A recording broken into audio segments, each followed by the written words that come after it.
ये कहानी है एक ऐसे कुंफू मास्टर की जिसने पिछले 8 साल से अपने पैरों में लोहे के भारी जूते पहन रखे हैं, जिससे कि ये अपने दुश्मनों की अच्छे से धुलाई करता है। लेकिन आखिर इसने इन जूतों को क्यों पहना और ये इन्हें कभी उतारेगा या नहीं, चलिए जानते हैं इस कहानी से।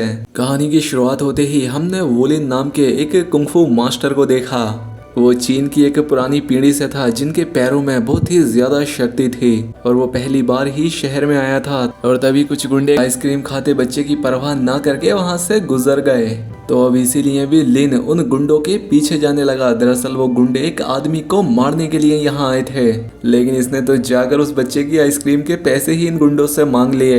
ये देखकर जब गुंडों ने उस पर हमला किया तो लिन भी पीछे ना हटकर अकेला ही उन गुंडों का सामना करता है। वो एक अच्छा कुंफू मास्टर तो था ही, तो उसने सभी की अच्छे से धुलाई कर दी और उसके इस काम की वजह से जिस बिजनेसमैन आदमी को ये गुंडे मारने आए थे उसकी जान भी बच गई। उस अमीर आदमी ने वोलिन को कुछ पैसे भी दिए, लेकिन उसने लेने से इनकार कर दिया। जिसके बाद वो फिर से उस छोटे बच्चे के पास आया और उसे नई आइसक्रीम दिला दी, लेकिन तभी उसे चारों तरफ से कई गाड़ियों ने घेर लिया। जिसके बाद उनके सरदार जियांग ली ने गाड़ी से बाहर आकर वोलिन को गले लगा लिया। दरअसल ये भी एक कुंफू मास्टर है जो कि एक बॉडीगार्ड एजेंसी बनाना चाहता है।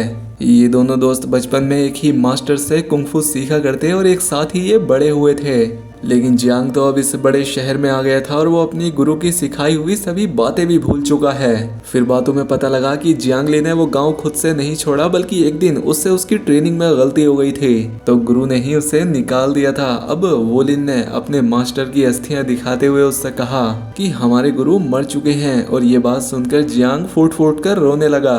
अब अगले दिन जियांग ली उसे अपनी कंपनी में लेकर गया जहां उससे उसके जूते उतारने को कहा गया। लेकिन जियांग तो इन जूतों की कहानी जानता था तो वो उसे वैसे ही अंदर ले गया। यहाँ पर जियांग शांग नाम का एक आदमी अपनी बेटी के लिए बॉडीगार्ड लेने आया था। अब यहाँ पर जियांग ली ने उसे अपने सभी आदमियों की ताकत का नमूना दिखाया, लेकिन इस आदमी को तो वोलिन में दिलचस्पी आ गई थी। तो आखिरकार वोलिन भी मान गया, क्योंकि उसके मास्टर ने उससे कहा था कि कमजोर की रक्षा के लिए अपने आप को कुर्बान कर दो। अगले दिन वोलिन की मुलाकात उस लड़की से हुई जिसका वो बॉडीगार्ड बनने आया था। ये काफी बिगड़ैल थी जिसका नाम फेफे था। फेफे को लगा कि शायद ये चोर है, इसलिए डर के मारे उसने अपनी तौलिया ही छोड़ दी। लेकिन जब फेफे को पता लगा कि ये उसका बॉडीगार्ड है तो इसने उसे कुछ पैसे देकर उससे छुटकारा पाने को कहा। लेकिन वोलिन तो अपने उसूलों का पक्का था। हालांकि फेफे ने उसे नकली बंदूक से भी डराने की कोशिश की, लेकिन वो तो टस से मस ना हुआ। इसके बाद वो मॉल गए जहां पर वोलिन फेफे के पीछे ही लगा रहा। फिर फेफे ने देखा कि कुछ गुंडे एक लड़की को परेशान कर रहे थे, तो फेफे ने सीधा जाकर ही उनके लीडर को थप्पड़ जड़ दिया और साथ ही फेफे ने इल्जाम वोलिन पर लगा दिया कि उसने मुझसे ऐसा करने को कहा था, मैंने कुछ नहीं किया है। अब वो गुंडे मिलकर बुलिन को पीटने ही वाले थे कि बुलिन ने उनसे कहा कि क्या हुआ भाई, मैं नहीं जानता कौन है ये लड़की। और अब इसीलिए वो गुंडे फिर से फेफे के पीछे ही पड़ गए और अब बुलिन इस सब का मजा ले रहा था। थोड़ी देर मजा करने के बाद उसने फेफे की मदद की और उन गुंडों को यहाँ से भगा दिया। अब रात में उसकी आंख लगने पर उसने देखा कि उसके फादर ने उसे पहाड़ी से नीचे फेंक दिया और ये कोई सपना नहीं था, ये उसके साथ हकीकत में हुआ था। जब वो सिर्फ 7 साल का था उसके सगे बाप ने उसे मारने की कोशिश की थी। उन्होंने ऐसा क्यों किया था बुलिन को ये तो नहीं पता, लेकिन उन्होंने कहा था कि सक्सेस होने के लिए कुर्बानी देनी पड़ती है। फिर हमने मिस्टर फू नाम के एक बूढ़े को देखा जो कि जाय सांग का बॉस हुआ करता था कभी, लेकिन अब वो जाय सांग को मारना चाहता है क्योंकि उसके पास इसकी सभी काली करतूतों के सबूत हैं। इसके बाद एक एस्ट्रोलॉजर ने बताया कि वो तुम जल्द ही मरने वाले हो, और ये बात सुनकर तो उसने उस एस्ट्रोलॉजर को ही टपका दिया। वैसे इस बूढ़े को पहले खुद का भविष्य देखना चाहिए था। खैर अब जो भी हो। खैर अब अगले दिन वोलिन और फेफे के रेस्टोरेंट में खाना खाने गए और जब फेफे खा रही थी तो वोलिन उसे खड़ा होकर घूर रहा था, लेकिन तभी उसने एक वेट्रेस को दबोच दिया क्योंकि उसके मुताबिक वो फेफे को मारने आई थी। ये देखकर फेफे गुस्सा होकर वहां से बाथरूम चली गई, लेकिन वोलिन उसे बाहर ले आया और घर आते वक्त इनमें झगड़ा हो गया। तभी वहां कुछ लोगों को लगा कि शायद वोलिन इस लड़की को परेशान कर रहा है, तो वो आ गए हीरो बनने। अब फेफे मौका देखकर यहाँ से जैसे ही भागी कि उसे उस बेट्रेस ने किडनैप कर लिया। यानी कि वोलिन का शक एकदम सही था। अब इसने उस गाड़ी का पीछा किया और एक पुल से कूदकर गाड़ी पर जा गिरा। लेकिन वो बैलेंस ना बनाकर नीचे गिर गया तो दूसरी बार तो वो गाड़ी पर ही कूद पड़ा। उसने इन नकाब पोश गुंडों का बहादुरी के साथ सामना किया और फेफे को बचाकर उसके घर ले आया। घर पर फेफे ने उससे पूछा कि तुम्हें कैसे पता वो बेट्रेस मुझे किडनैप करने आई थी, जिस पर वूलिन ने कहा कि एक इंसान मुंह से जरूर झूठ बोलता है लेकिन उसकी हरकतें, उसकी चाल ढाल सच बता ही देती हैं। फिर उसने वूलिन से कहा कि मेरे बचपन से बहुत सारे बॉडीगार्ड्स रहे हैं और मुझे कभी भी अपने मन की चीजें करने का मौका नहीं मिला और तब से ही मुझे बॉडीगार्ड्स से नफरत हो गई थी, लेकिन तुम मुझे काफी अलग लगते हो। रात में फेफे ने अपनी फैमिली की एक फोटो देखी और अपनी माँ को याद करके रोने लग गई। उधर गैंगस्टर वो अपने एक आदमी को जियांगली के पास भेजता है। वो जियांगली की मदद से जियांग शांग का काम खत्म करना चाहता था। हालांकि जियांगली को पहले ये चीज सही नहीं लगी लेकिन बाद में वो मान गया। दरअसल जब पहली बार उसने इस शहर में अपना कदम रखा तो इस मिस्टर फू ने ही उसका साथ दिया था और बिजनेस खोलने में भी इसकी मदद की थी, तो इसके ऊपर भी मिस्टर फू के एहसान थे। अब अगले दिन जियांगली अपने दोस्त वू से मिला और अपनी पहुंच के बारे में लंबी लंबी हाँकने लगा। उसने कहा कि मेरी पहचान शहर के बड़े बड़े धुरंधरों से है और मैं जो चाहूँ वो करा सकता हूँ। फिर उसने वोलिन से कहा कि तुम्हें जियांग शांग की बेटी फेफे की नौकरी करने की कोई ज़रूरत नहीं है, लेकिन वो ने ऐसा करने से साफ इनकार कर दिया और अपनी जिंदगी में पहली बार ये जिगरी यार आमने सामने थे। यहाँ पर जियांग ने वो से कहा कि मैं तुमसे अभी तक गुस्सा हूँ क्योंकि मास्टर ने वो खास जूते मुझे नहीं तुम्हें दिए थे। मास्टर को लगता था कि तुम ही एक सच्चे योद्धा हो, लेकिन अब ये बराबरी का मुकाबला चाहता है, तो क्यों ना आज फैसला हो ही जाए हम में से कौन बेहतर है। अब यहाँ पर इन दोनों में लड़ाई शुरू हो गई, लेकिन कोई भी एक दूसरे से कम नहीं था, दोनों बराबर के खिलाड़ी थे।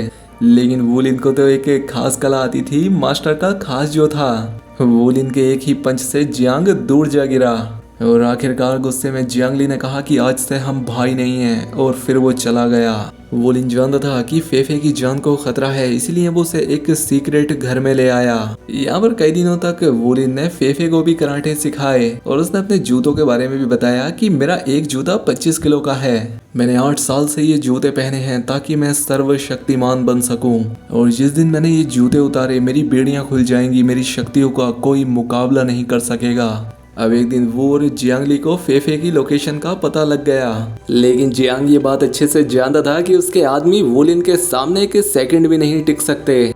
इसलिए जियांग ने अपने गुंडों को लोहे से बनी काफी भारी हथकड़ियां दी जिससे वो उसे बांध सकें। जिसके बाद ये लोग रात में चुपके से फेफे के घर में घुस गए, लेकिन इससे पहले ही वूलिन फेफे को लेकर भागने लगा और साथ ही साथ उन गुंडों का सामना भी करने लगा। और इसी बीच 2 गुंडे उठाकर फेफे को ले गए। अब वूलिन ने जैसे ही उनका पीछा किया कि उसने लोहे के बने उन फंदों पर पैर रख दिया। अब इन भारी जूतों के साथ इसके पैर में भारी जंजीरें भी थीं, लेकिन फिर भी उसने हिम्मत ना हारकर इन गुंडों को धूल चटा दी। लेकिन आखिरकार गुंडों ने वूलिन के दोनों पैर बांधकर उसे दीवार में पटक दिया, जिसके बाद ये लोग उसे खींचकर जियांगली के सामने ले आए, जहां पर जियांगली के सामने उसका ये दोस्त आखिरी सांसें गिन रहा था। लेकिन अब जियांग को तो वूलिन से नफरत थी, तो इसने आगे बढ़कर उसकी छाती में जोरदार घूंसा मारा, जिसके बाद उसके आदमी से जिंदा ही दफन करके वापस लौट आए। अब तेज बारिश की वजह से चारों तरफ कीचड़ हो गई, तो इसीलिए वो रेंगते हुए बाहर निकला। दरअसल उसका दिल बाईं तरफ था, इसीलिए वो जियांगली के वार से बच गया। इसके बाद वूलिन अपने घर पहुंचा और 8 साल में पहली बार उसने वो लोहे के भारी जूते उतारे। अब वो सबसे खतरनाक योद्धा बन चुका था। इसके बाद वो अपना हुलिया बदलकर जियांगली के ऑफिस जा पहुंचा, जहां पर कि जियांग के सैकड़ों आदमी उस पर हमला करने को तैयार बैठे थे, लेकिन उसके शरीर से 50 किलो वजन कम होने से वूलिन इतना फुर्तीला हो गया था कि वो किसी के भी हाथ नहीं आता। उसने सिर्फ अपनी लातों से ही सैकड़ों गुंडों की बैंड बजा दी और आखिरकार वो जीत गया। इसके बाद वो एक कमरे में पहुंचा जहाँ पर कि जियांगली, मिस्टर फू, फेफे और उसका बाप जाय शांग मौजूद थे। मिस्टर फू ने उससे पूछा क्या तुम्हें मरने से डर नहीं लगता, जिस पर वूलिन ने उससे कहा कि कुछ पाने के लिए कुछ खोना पड़ता है। ये सुनकर तो उसके पैरों के नीचे से जमीन खिसक गई, क्योंकि उसने अपने बेटे को मारने से पहले यही बोला था। बहुत समय पहले फू और जाय शांग एक साथ काम करते थे, लेकिन एक बार फू ने जाय शांग को धोखे से पुलिस के हवाले कर दिया।